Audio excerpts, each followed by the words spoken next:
ദൈവത്തിന് മഹത്വം. എല്ലാവർക്കും ഞങ്ങളുടെ സ്നേഹ വന്ദനം. അപ്പം നമ്മൾ കഴിഞ്ഞ ദിവസം എല്ലാം ചിന്തിച്ചു, യേശു ദൈവോത്രനാണ്, അതുപോലെ തന്നെ ദൈവവുമാണ്, അല്ലേ? ഒരേപോലെ തന്നെ. അപ്പം ഇന്ന് നമ്മൾ അതിനോട് അനുബന്ധമായി യേശു പറഞ്ഞ കുറെ കാര്യങ്ങൾ നമുക്കൊന്ന് ചിന്തിക്കണം. അതെങ്ങനെ നമ്മൾ എടുക്കുന്നത്, അല്ലെങ്കിൽ ആ ഒരു പ്രസ്താവന, അല്ലെങ്കിൽ യേശു ചെയ്ത അത്ഭുതങ്ങൾ അത് നമ്മളൊന്ന് ചിന്തിക്കുമ്പോൾ നമുക്ക് വലിയ ഒരു നമുക്ക് ഉൾക്കൊള്ളാൻ കഴിയാത്തൊരു സംഭവം അതിനകത്ത് പറഞ്ഞിരിക്കും. അപ്പോൾ അതെങ്ങനെ നമുക്ക് മനസ്സിലാക്കാവുന്നൊരു ചോദ്യം നിങ്ങളുടെ മുന്നേ വെക്കുക. എല്ലാവരും ഉണ്ടെങ്കിൽ അതിൻ്റെ മറുപടി കമൻ്റായിട്ട് ഇടുക, അല്ലേ? എന്ന് പറഞ്ഞാൽ ഈ ഒരു ബൈബിളിലെ വാക്യം നമ്മൾ എങ്ങനെ ശ്രദ്ധിക്കുന്നു എന്ന് നമുക്ക് മനസ്സിലാക്കാൻ പറ്റും. അപ്പം നമുക്കൊന്ന് വായിക്കാം. മത്തായി സുവിശേഷം 9:27. യേശു അവിടെ നിന്ന് പോകുമ്പോൾ രണ്ട് കുരുടന്മാർ ദാവീദ് പുത്ര ഞങ്ങളോട് കരുണ തോന്നണമെന്ന് നിലവിളിച്ചു പിന്തുടർന്നു. ഓക്കെ, അത് ഓക്കെ, ഇച്ചിരി വായിച്ചു. അവൻ വീട്ടിൽ എത്തിയപ്പോൾ കുരുടന്മാർ അവന്റെ അടുക്കൽ വന്നു. ഇത് ചെയ്യുവാൻ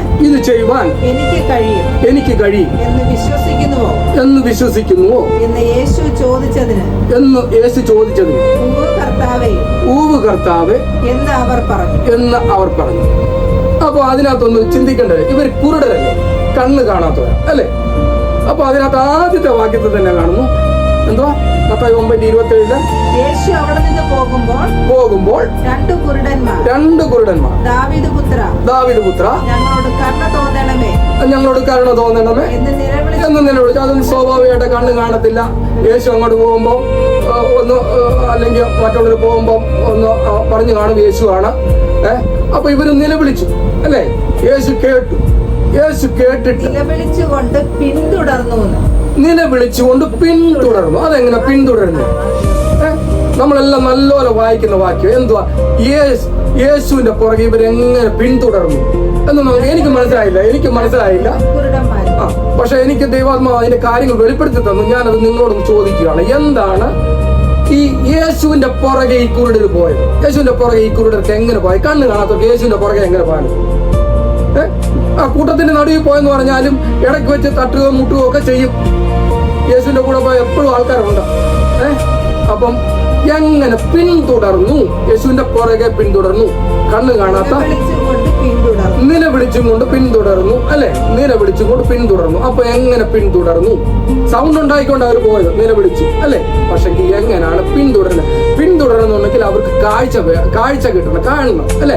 ഒരുത്തിനെ ഫോളോ ചെയ്യണമെന്നുണ്ടെങ്കിൽ കറക്റ്റ് ആയിട്ട് അവന്റെ കണ്ണിന് കാഴ്ച വേണം, അല്ലെ? നമ്മൾ വണ്ടി ഓടിക്കണേ തന്നെ കണ്ണിന് കാഴ്ച ഉണ്ടെങ്കിലേ വണ്ടി ഓടിക്കാനൊക്കെ എന്ന് പറഞ്ഞാൽ യേശുവിനെ പിന്തുടരണമെങ്കിൽ കാഴ്ച വേണം. അവന് കാഴ്ചയില്ലായിരുന്നു, കുരുടര എങ്ങനെയാണ് യേശുവിനെ പിന്തുടർന്നത്? ഓക്കെ, ഒന്നാമത്തെ. അടുത്തത് നമുക്ക് അവൻ വീട്ടിലെത്തിയപ്പോ, അപ്പൊ യേശു വീട്ടിലെത്തി എന്ന് പറഞ്ഞാൽ അതിന്റെ ഒരു ഭവനത്തിൽ ചെന്നു. അവിടെ വരെ ഇവര് പിന്തുടർന്നു, അല്ലേ? അവിടെ വരെ പിന്തുടർന്നു. ഇവന് കണ്ണ് കാഴ്ചണ്ട്. വീട്ടിലെത്തിയപ്പോൾ കുരുടന്മാർ അവന്റെ അടുക്കൽ വന്നു. അതങ്ങനെ യേശു ഒരു വീട്ടിലെത്തിയപ്പോ ഈ കുരുടന്മാരും അവിടെ എത്തിയെന്ന് പറഞ്ഞു. ഈ കുരുടന്മാരെ കാഴ്ചയില്ലാത്ത കുരുടന്മാരെ പിടിച്ചോണ്ട് പോകാൻ വഴിയില്ല. വായിച്ചിട്ടില്ല, വാക്യം കറക്റ്റ് ആയിട്ട് നോക്കണം. പിടിച്ചോണ്ട് പോയിട്ടില്ല, പിന്തുടർന്നെന്ന് എഴുതിയിട്ടു. പിന്തുടരണമെങ്കിൽ അവൻ തന്നെ നടക്കണം, അല്ലേ?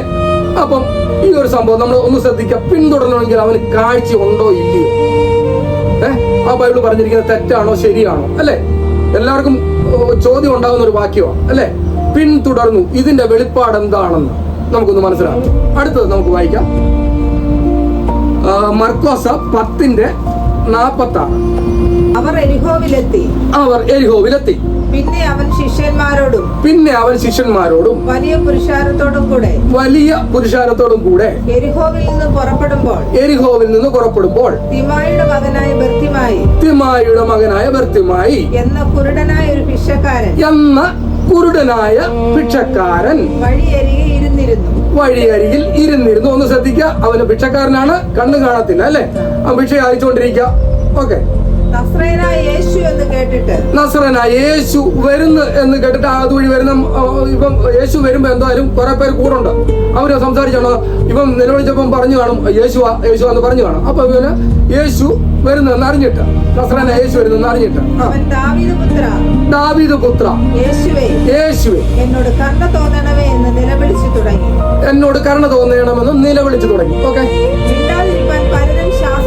മിണ്ടാതിരിപ്പം പലരും ശാസിച്ചു, കൂടെ ഉള്ളവരെല്ലാം ശാസിച്ചു. ഓക്കെ, ദാവീദ് പുത്ര എന്നോട് കരുണ തോന്നണമേ എന്ന് അവൻ ഏറ്റവും അധികം നിലവിളിച്ചു എന്ന് പറഞ്ഞാൽ ഒന്നുകൂടെ ഉച്ചത്തിൽ നിലവിളിച്ചു. യേശു അന്നേരത്തിന് മുന്നോട്ട് പോയി അല്ലേ?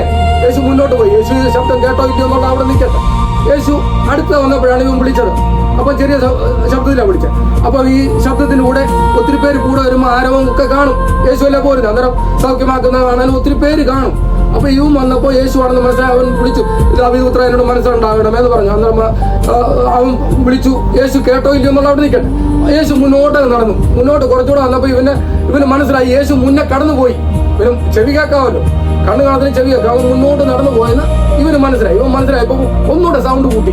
ഇവന് മുന്നോട്ട് പോകുന്ന മനസ്സിലാക്കാൻ കാരണം എന്ന് വെച്ചാൽ ഈ ആരവത്തിന്റെ സൗണ്ട് കുറഞ്ഞാണ്. യേശുവിന്റെ കൂടെയുള്ള മുന്നോട്ട് പോകുമ്പോൾ ആൾക്കാർ മുന്നോട്ട് പോകുമ്പോൾ ഈ സൗണ്ട് കുറയും. അപ്പൊ ഇവന് മനസ്സിലായി യേശു മുന്നേ പോയത്. അപ്പൊ ഇവനുടനെ ഉറക്കെ വിളിച്ചു. അപ്പൊ യേശു എന്നാ പറഞ്ഞു? യേശു നിന്നു. അപ്പോൾ യേശു നിന്നു എന്ന് പറഞ്ഞാൽ ഉറക്കെ വിളിച്ചു കഴിഞ്ഞു. ഉറക്കെ വിളിച്ചു അന്നേരം ഇച്ചിരി മുന്നേ ചെന്നു അല്ലേ? ശകലം കൂടെ മുന്നേ ചെന്നു എന്ന് പറഞ്ഞാൽ യേശു അവന്റെ അടുക്കന്ന് കുറെ കൂടെ മുന്നേ ചെന്ന് കഴിഞ്ഞിട്ടാ യേശു നിന്ന്. അത് കഴിഞ്ഞിട്ട് അവനെ വിളിപ്പീൻ എന്ന് പറഞ്ഞു. ഓക്കെ, ധൈര്യപ്പെടുക, എഴുന്നേൽക്ക, നിന്നെ വിളിക്കുന്നു എന്ന് അവർ പറഞ്ഞു. നിന്നെ വിളിക്കുന്നു എന്ന് പറഞ്ഞു. ഓക്കെ, കുരുടനെ വിളിച്ചു. അവര് ആൾക്കാർ ആരെല്ലോ യേശുവിന്റെ കൂടെയുള്ള ആൾക്കാരെ ചെന്ന് വിളിച്ചു. അവൻ തന്റെ പുതപ്പ് വിട്ട് കളഞ്ഞ് അവൻ ആദ്യം എന്തോ ഇത് പുതപ്പിട്ടു. ഓക്കെ, സാധാരണ എല്ലാരും ചെയ്യാം. കണ്ണ് കാണാത്ത പുതച്ചൊക്കെ ഇരിക്കുമായിരിക്കും, അല്ലെങ്കിൽ എന്തോ കിടന്നപ്പൊക്കെ ആയിരിക്കും പുതച്ചൊക്കെ ഇരുന്നു. അവന്റെ പുതപ്പ് ആദ്യം വിട്ടു. അത് കഴിഞ്ഞിട്ട് അവൻ ചാടി എഴുന്നേക്കാം. അവൻ ഇരിക്കുന്ന സ്ഥലം നല്ലോണം അറിയാം അല്ലേ? അവൻ ഇരിക്കുന്ന സ്ഥലം, അവന് പിഷയാചിക്കുന്ന എന്ന് ഇരിക്കുന്ന സ്ഥലം നല്ലോണം അറിയാം. അവൻ അവിടുന്ന് ചാടി എഴുന്നേറ്റു. യേശുവിന്റെ അടുക്കൽ വന്നു. അവന് കണ്ണ് കാണത്തില്ല. അവൻ എങ്ങനെ യേശുവിന്റെ അടുക്കൽ വന്നേ? എടാ, നമ്മളെല്ലാം പറയും യേശു ഒത്തിരി മുന്നിലാണ് നിൽക്കുന്നത്. യേശു അന്നേരം വിളിച്ചു പറഞ്ഞു, കുരുട അവിടെ പോരുത്, അതുവഴി പോരുത്, അവിടെ കുഴിയുണ്ട്, അല്ല മുന്നോട്ട് വാ, അവിടെ ചാടരുത്, അവിടെ ആൾക്കാർ നിപ്പുണ്ട് എന്നിവൻ യേശു പറഞ്ഞില്ലല്ലോ. എങ്ങനെയാണ് ഈ കുരുടൻ യേശുവിന്റെ അടുക്കൽ ചെന്നത്? അവന് കണ്ണിന് കാഴ്ചയില്ല. കണ്ണിന് കാഴ്ചയില്ല, യേശുവിന്റെ അടുക്കൽ എങ്ങനെ ചെന്നു? ഇതൊരു ചോദ്യമല്ലേ?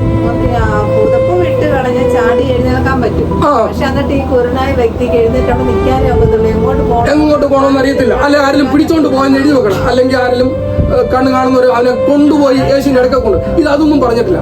അവൻ ചെന്നു, വിളിച്ചെടുത്ത് ചെന്നെന്നാ പറഞ്ഞു. അവൻ അന്നേരം യേശു എന്നാ വിളിച്ചോ, എടാ നീ ഇങ്ങോട്ട് പോരാ, അത് നേരെ ഇങ്ങ് പോരെ, ഇങ്ങനൊന്നും പറഞ്ഞൊന്നുമില്ല. അവന്റെ അടുക്ക ചെന്നു. അപ്പൊ അത് ചിന്തിക്കേണ്ട. അവിടുത്തെ വെളിപ്പാട് എന്തുവാണെന്ന് നമുക്കൊന്ന് മനസ്സിലാക്കണം. അതെല്ലാവർക്കും മനസ്സിലാക്കണം അത് എന്താണെന്നുള്ളത്. അതിനുവേണ്ടി ഒരു ക്യാപ്ഷൻ നമ്മൾ കൊടുക്കുക എന്ന് പറഞ്ഞാൽ ഇതിനകത്തെ വെളിപ്പാട് എന്താണ്. അവന് കണ്ണ് കാണത്തില്ല. കണ്ണ് കാണാതെ എങ്ങനെയാണ് അവൻ യേശുവിന്റെ അടുക്ക ചെന്നത്? അടുത്ത ഒരു വാക്യം കൂടെ നമുക്ക് വായിക്കാം. യോഹന്നാന്റെ സുവിശേഷം 9:5 മുതൽ ഒന്ന് വായിച്ചാൽ മതി. ഞാൻ ലോകത്തിലിരിക്കുമ്പോൾ ലോകത്തിന്റെ വെളിച്ചമാവുന്നെന്ന് ഉത്തരം പറഞ്ഞു. ഇങ്ങനെ പറഞ്ഞിട്ട് അവൻ നിലത്ത് തുപ്പി, തുപ്പൽ കൊണ്ട് ചേറുണ്ടാക്കി, ചേർ അവന്റെ കണ്ണിന്മേൽ പൂശി, നീ ചെന്ന് ശീലോഹം കുളത്തിൽ കഴുകുക എന്ന് അവനോട് പറഞ്ഞു. ശീലോഹം കുളത്തിൽ പോയി കഴുകുക എന്ന് അവനോട് പറഞ്ഞു. അവൻ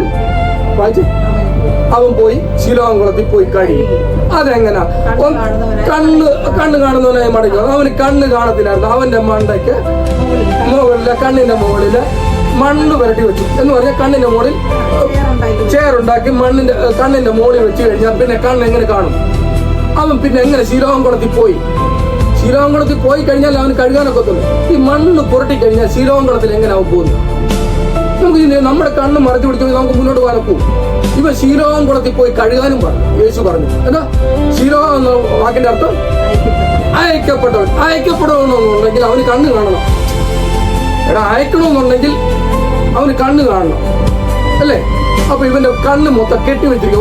ഒരു വെച്ച് പറഞ്ഞാൽ എന്തുവാ, തിമിരമൊക്കെ വായിച്ചു വെച്ച് നമ്മൾ ഓപ്പറേഷൻ ചെയ്ത് വെച്ച് രണ്ട് കണ്ണ് കെട്ടിവെച്ച് നിന്നോട് പോയി അത് അഴിക്കാൻ പറഞ്ഞു കഴിഞ്ഞാൽ നീ എവിടെ പോയി അഴിക്കും? അല്ലെങ്കിൽ നീ മുന്നോട്ട് പോകാം, അല്ലെങ്കിൽ ഞാൻ വിളിക്കുന്നിടത്ത് വരാൻ പറഞ്ഞു. ഇവന് രണ്ട് കണ്ണും കെട്ടിവെച്ചിരിക്കുന്നത് എങ്ങനെ പോയി പോകും? ഇവൻ എങ്ങനെ ശീലോകാംകുളത്തിൽ പോയി? നമുക്കൊരു ചോദ്യമല്ലേ, നമുക്ക് എല്ലാവർക്കും ഉള്ള ഒരു ചോദ്യമാണ്. യേശു പറഞ്ഞു, അവനോട് പറഞ്ഞു ശീലോകാംകുളത്തിൽ പോയി കഴുകുക. അവന് കണ്ണ് കാണത്തില്ല, അവൻ പോയി കഴുകി.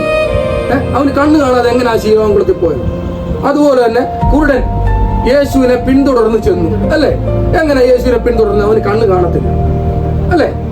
കണ്ണിന് കാഴ്ചയില്ല. അപ്പൊ പിന്നെ എങ്ങനെയാണ്, എന്താണ് ഇതിനകത്തെ വെളിപ്പാട്, ഇതിനകത്തെ സത്യാവസ്ഥ എന്ന് പറഞ്ഞാൽ? ഇതിന്റെ ഏറ്റവും വലിയ ക്രിസ്തീയ വെളിപ്പാട്, യേശുവിന്റെ വചനത്തിന്റെ വെളിപ്പാട് എന്തുവാണെന്ന് നമുക്കിതിനെ കുറിച്ച് അടുത്ത ദിവസങ്ങളിൽ സംസാരിക്കണം. ഇതെന്താണ് ഇതിന്റെ ഉൾക്കാഴ്ച, ഇതിന്റെ വെളിപ്പാട്, ഈ വചനത്തിന്റെ വെളിപ്പാട് എന്തുവാണെന്ന് നമുക്ക് കറക്റ്റായിട്ട് ദൈവാത്മാവിൽ നമുക്ക് പറയണം. ഓക്കെ, അതുപോലെ തന്നെ നമ്മൾ രണ്ട് കാര്യം കൂടെ പറഞ്ഞിട്ടുണ്ടായിരുന്നു, അല്ലെ? ഒന്ന് നമ്മൾ പറഞ്ഞു, കർത്താവായ യേശു ക്രിസ്തു മരിച്ചപ്പോൾ കള്ളൻ, അല്ലേ, ക്രൂശിന്മേൽ കിടന്ന കള്ളൻ, അന്ന് തന്നെ അവൻ ഇവിടെ പോയി പർദീസ എടുത്തു. അതും ഒരു വെളിപ്പാടാന്ന് പറഞ്ഞു, അല്ലേ? അതും നമ്മൾ പറഞ്ഞു, അല്ലേ? അത് കഴിഞ്ഞ് ഒരെണ്ണം കൂടെ നമ്മൾ പറഞ്ഞു, യേശു ജനിച്ചപ്പോൾ കാഴ്ച വെച്ചു, പരിമളതൈലം പൂശി കല്ലറക്കെ കൊണ്ട് സുഗന്ധദ്രവ്യം കൊടുത്തു. ഇതും കൈക്കൂലിയാണ്. ഇത് മൂന്നിനെ കുറിച്ചുള്ള വെളിപ്പാടുകൾ വരും ദിവസങ്ങളിൽ നമുക്ക് ചിന്തിക്കാം. ദൈവം നമ്മെ എല്ലാവരെയും അനുഗ്രഹിക്കട്ടെ. ആമേൻ.